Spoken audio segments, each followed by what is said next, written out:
The views expressed are not necessarily those of KSCJ and Powell Broadcasting Company. This program is not intended to replace the advice of doctors or other clinical providers. Consult with your practitioner to ensure the proper course of action for you. Welcome to When Things Aren't Going Well on AM 1360, FM 94.9 KSCJ. This program is dedicated to your mental health wellness and brought to you by Family Services, a United Way partner agency. Here's your host, Art Silva. Good morning, Siouxland. I'm Art Silva, and welcome to When Things Aren't Going Well. This show is dedicated to your mental wellness and how you can help yourself navigate the daily highway of life. Our show is brought to you by Family Services, a United Way partner agency serving the Siouxland community. Our topic today is family time. Joining me today are my friends from Family Services, Chief Operating Officer Brenda Geisinger and licensed clinical therapist Sandy Jacobsma. Good morning, ladies. Good morning. Well, our topic today is family time, and let's just start right off. Let's define family time. What's the perception of family time? Sandy, let's start off with you. Well, I think the perception of family time used to be like Leave It to Beaver, the Brady Bunch, and now it's greatly changed. And so we can look at... No June Cleaver? I love June Cleaver. I did too. But I think we're more in ways like Modern Family, Blackish, when there was Tool Time and different things like that, because kids are busy and parents are driving kids all over the place. So the thought that you're going to sit down 7 nights a week and have dinner all together has really changed. Brenda, what's your idea of family time? I think the whole composition of what is a family and how that's defined has changed throughout the years. And then also how the family spends time together, the amount of time we spend together and the quality of that time. There's been a lot of differences between now and even when I was a little girl. And yes, I'm old, but I'm not that old. But it's all those concepts. And when we look back at what is a family and how we get together has definitely shifted, even more so in the last year. Well, let's take a look at that and let's talk about, exactly how has family time changed. Sandy? I think it's a lot more difficult now when let's say you have 4 kids and they have all these different sporting practices and band and music, dance. So you have one parent going one way, another parent going another, and families make choices. Are we going to eat together at 8:30 at night and finish up homework? Are we going to grab stuff through the drive up and eat before all of these things? So I think that's a difference. But I think that parents have to be creative in what is quality time with your children. I think the other thing that's really changed is quite often households have both adults working. Right. And again, that may not have been the case. I think there's also some role changes where typically it was a female person staying home and the male person was working. And now you may have a household with 2 females or 2 males, and they may both be working. So it's very different. And then how does that involve the kids and the other members of the family when everybody's busy? And how do you coordinate that and schedule those things? Well, I look at it from my perspective, family time. I have to say my wife raised our children because I got back too late for dinner. So you have to make the determination that, okay, you guys got to go on and I have to join you. So my time started around 7 o'clock when I got home at night. My dinner, of course, was done. And, I had the job of, I got the kids all riled up. So my wife said, you got to put them to sleep now. So, but it does change. It is different. You want to make sure you make that contact with your children every day. But you're right. Things have changed a lot over the time and a lot more pressures. And Brenda, you just touched on, I think, the recent what's happened since 2020 and what that has done to family and family time. So this is an interesting time in our history. It's a time I think we reinvent, or we have been reinventing family time. So let's continue on that. What can we do to create family time? Well, last year in the middle of COVID, my sister's family was really creative because my nephew and his fiance were in Des Moines, very COVID compliant. I mean, they really did not leave their house a whole lot. and they ordered in. So they Zoomed in to the Thanksgiving dinner. So they were a part of it via Zoom. And that was really cool because while they weren't sitting there, they were still a part of the family. That is a great idea. You know, a chance to participate and be there and see what's going on. And you can't critique on the food, but it sure looks good on Zoom, I can imagine. But that's an interesting idea. I think the other thing with family time is sometimes we put pressure on what is family time. That doesn't mean you have to go to Adventureland or these big activities. Family time can literally all be sitting in the same room and each doing individual things. Some might be reading a book, some might be watching TV, but you're still connected in the presence. So a family time doesn't have to be a big hoopla and a big moment, but it's the willingness to be present and listening to one another and paying attention to one another. So when someone's talking, you're giving them eye contact instead of your teenager looking at their phone and sending the Instagram message and, being all cool or taking a picture of you as a parent being a dork. It's a matter of connecting. Well, I tell you, I'm Aunt Silva, and you're listening to When Things Aren't Going Well. And with me from Family Services are my friends Brenda Geisinger and Sandy Jacobsma. And we're talking about family time. Sandy, let me ask you a question. The importance of one-on-one time with a child. Let's say in multiple children, you have a family of multiple children. How important is that one-on-one time? I think it's really important because it gives the child that sense that my parents really paying attention to me. Some families alternate children and go out to breakfast once a week with one of the kids. Or one parent drives the child to Des Moines for the hockey game and has that one-on-one time over the weekend and things like that. I think there's lots of ways to be creative in how we have family time. I know one family that every Sunday they gather together, as many people in town, and they have dinner together. It reminds me of the Blue Blood, family on TV. Sunday dinner. Right, and they connect with each other. So I think, like Brenda said, we have to be really creative in how we spend time with our kids and our family. Seems like we have to know our kids. We have to know what their activities are. We have to know what they're doing. And a lot of kids nowadays don't share that with you. They go off on their own. They have the ability with their cell phones, et cetera, to pick up other activities. And I think it's really most important right now that we reinforce those family time issues and find out what they're doing, because that's the start of a conversation.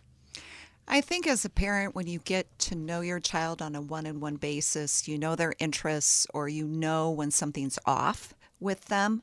And it's having that trust to share those conversations. So when you have a good, solid foundation, a child is comfortable in telling you when things aren't going well. I remember one time, Art, you shared with me the best conversations are when you're in a car with your kid. Oh, you got their attention. They can't squirm out of there. I gotcha. And that's very true. And you can have those conversations. You don't have to be in a car. But if you have spent some one-on-one moments, and even if it's 10 minutes, you can build that relationship. Those are some of I think the most special times a parent can have with a child when they feel comfortable and they just want to talk with you. You're not passing judgment. You're just learning. What are you doing? Tell me more about this. Show that interest. A lot of times parents come home and so tired from the day and what they don't have that. And I think kids just look for that time. They look for that approval of what they're doing. They want to share. I think it's so important, and we got so many pressures today that we've gotten away from that. So I think today's topic is perfect as we go into the holiday season, and we'll be together with family and how we interact. But our goal is I look for smiles. I look for light. If people are heavy and stuff like that, go back out the door and come back in again, because things aren't perfect, but we're going to make it as best as it can be. So what's bothering you? So I think this is real important. I think we've touched on a subject that I think a lot of parents out there that are listening right now, ask yourself, do you have that kind of relationship with your child that they will tell you anything? Or is it something you might want to work on with a little more one-on-one time? If you got 3 or 4 kids, maybe 3 go one way and 1 goes another way. How do you manage that? But the important thing is to assess it and know it right up front that your children are different, and how can I be everything to all their differences? So this is a great topic. We're coming up on our break, so don't touch that dial. We'll be right back with When Things Aren't Going Well, right here on KSCJ. Let's face it, that happens to all of us. However, the pandemic has compounded all of our lives and activities. Even the simplest tasks seem harder. Hi, I'm Brenda Geisinger, the Chief Operating Officer at the Boys and Girls Home and Family Services. Family Services is a United Way partner agency serving children and families of our community, and we're here to help. If you'd like to learn more about Family Services, please contact us via email, website, Facebook, or phone Mary Pickens. At Family Services, we change lives. Welcome back to When Things Aren't Going Well on KSCJ. Here's Art Silva. Welcome back to When Things Aren't Going Well. I'm Art Silva along with Brenda Geisinger and Sandy Jacobsman from Family Services. And today we are discussing family time. So let's continue our discussion and let's zero in on, I think a time, this has changed also, but a time, meal times. That's changed. But there was a time where everybody met together at the table nightly, not just on a weekend and stuff, and that's changed. So let's talk about meal times and the importance of meal times. Want to help us, Sandy, with that? Sure. I think one of the things that I've learned is from one family that I worked with was that the dad and one of the kids got up earlier in the morning and they would get breakfast done, and then the others would wake up. Another family I knew, one of the kids and the dad would get up early and they'd watch the news together and eat cereal. So I think we have to figure out how we can do this, because some kids are morning people and some kids aren't, just as parents aren't. So you really have to figure out how are you going to have good interaction if it's in the morning. And in the evening, I think you find 1 or 2 evenings where the family can be together if at all possible. And you can just have a nice time together. If that's going out to eat, if that works best for your family, I think what's important is the conversation, not spending hours preparing a meal. That brings up a good point, because the person that's preparing the meal is usually the person absent from the conversation. Mm-hmm. So I think there's a lot of times going out into a neutral surroundings like a restaurant, and the kids feel good. They get a little choice of the menu, but open up to talk, and it has to be at home. The TV went off. That you just wasn't on, so you'd have to catch the news later. But at the same time, the reverse of that, and I think what parents have to be really careful of, this isn't the time where you just interrogate your kid. Right. Because you got them at the dinner table, so I got you now. So what about this? What about this? That's not the kind of family time we're looking for. You want to espouse on that, Sandy or Brenda? I think it's really interesting when you look at the public schools and how they have lunchtime. And that is one of the kids' favorite times. What's your favorite subject? Lunch, because they get to hang out with their friends and sit at the table and talk. And it's really kind of a model of what family time should be at the meal table. You're hanging out with the closest people in your lives who know every dirty secret and fear and wart you have.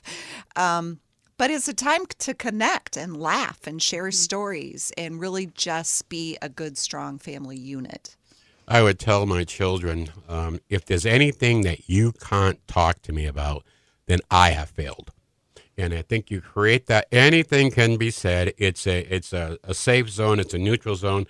We're here to share. We're here to understand each other a little better, because we're all going to help each other. So I think that mealtime is real important. I think I've gone from like 7 days a week, always together. And if you're lucky, you get 2 or 3 in with all the activities, right, especially as your kids grow. Yes. And they get busier, and you're finding yourself amending your times to their schedule. So it is a challenge, and I think it's something that takes a little bit of thought to go through. But meal times are important. Okay, let's talk about this then. How about family devotion? Now, this is something, it can be a sensitive area for a lot of people because it varies by family. But family devotion is a time, it's family time. And Sandy, would you help us in that area, please? I think family devotions can be different than how we've seen them in the past. I think people can share things that are happening in their lives. Somebody can read a short passage. I think we always thought of this just being more of a Christian activity, but I know a lot of other faiths are also doing things like this. and sharing beliefs. And I think that's really important, whatever works in your family.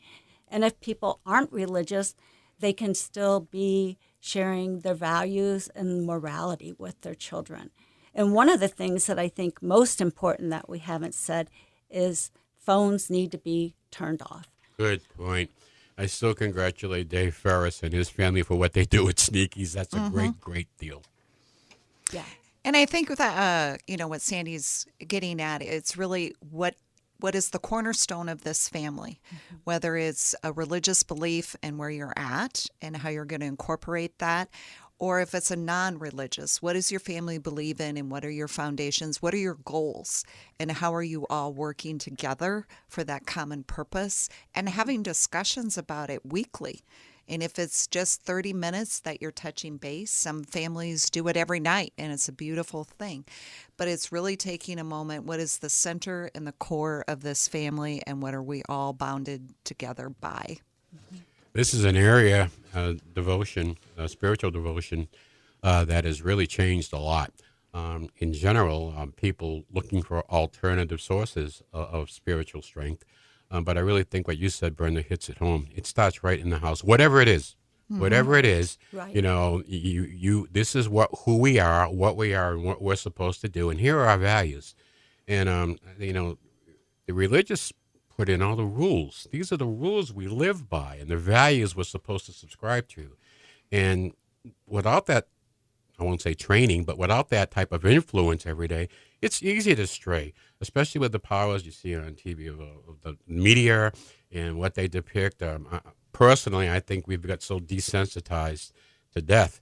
It was a shock back when I was in high school in Vietnam. If you saw something like that now, it's commonplace in games and movies and TVs. And I think it's created a desensitization. I can't speak it, but you know what I mean. Towards the appreciation of life in general. So that's the hope, the spirit that comes from a devotion, I think is more necessary now than ever before.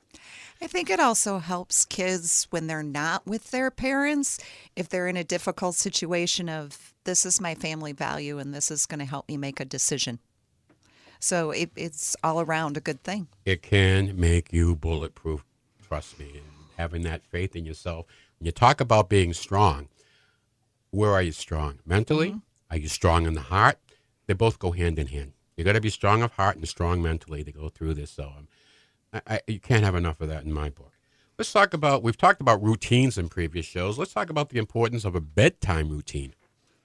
I think bedtime routines are really important because I think, again, it's a time where a parent has time to maybe help the child if they're younger, get into the bath, get into their pajamas, they're talking. A lot of families read books together, or a parent reads to the younger children and the other parent reads to the older children. But it's a time when they're just connecting together. You might be laying in bed reading a book, and even if the child falls asleep, that's great. But again, kids need structure. They need to know that they can depend on routine because there isn't always a lot of routine in our daily lives. The other thing with having a bedtime routine, your body automatically starts relaxing because they know this is the process and your mind starts decompressing. So if you get that routine more and more on schedule, it really helps the children just settle down sooner. Quickly, we're going to come up on the end of our show, but I want to talk about some activities, some ideas for family activities. Sandy? I think they can be anything from the family going to the local baseball game or football game, going swimming together, going bowling together, going out to eat, even visiting with another family, getting together, playing games. There's lots of things that we can do to engage as a family that aren't serious activities, having heavy discussions, just having fun together. Well, we've covered a lot today, and it's all been very good information. We're coming up on the end of our show for this week, and we want to leave you with a little humor for your mental wellness. So, a dog is so smart that his master decides to send him to college. Home for vacation, his master asks him how college is going. Well, says the dog, I'm not doing too great in science and math, but I've made a lot of progress in foreign languages. Really, says the master. Say something in a foreign language. The dog says, meow. Well, I'll tell you, it's always great. It's always a good show. Brenda, Sandy, I want to thank you very much for sharing your expertise with us today. Also, thanks to our listening audience for joining us this morning. A shout-out to Will and Austin Bass Advertising, for their longtime support of Boys and Girls Home and Family Services. Also, a shout-out to Scott Tucker, the computer doctor. Does a great job. You don't have to worry. He'll come to your house and take care of you. We'll be back next Saturday morning at 7 right here on KSCJ 1360 AM, 94.9 FM, and we'll discuss how service dogs help veterans cope. Our special guest will be Cindy Brody. Don't forget to do your homework this week and have a good laugh. It's all good for the soul. Have a great week. May the sun shine on you. For more information on the services provided by Boys and Girls Home and Family Services, see them online at boysandgirlshomeiowa.org. Or you can call 712-293-4700 to get more information about family services, residential treatment, the Opportunity School, the Siouxland Family Center, and more. At Boys and Girls Home and Family Services, we change lives. Happy trails to you until we meet again. Happy trails to you. Keep smiling until then. Happy trails.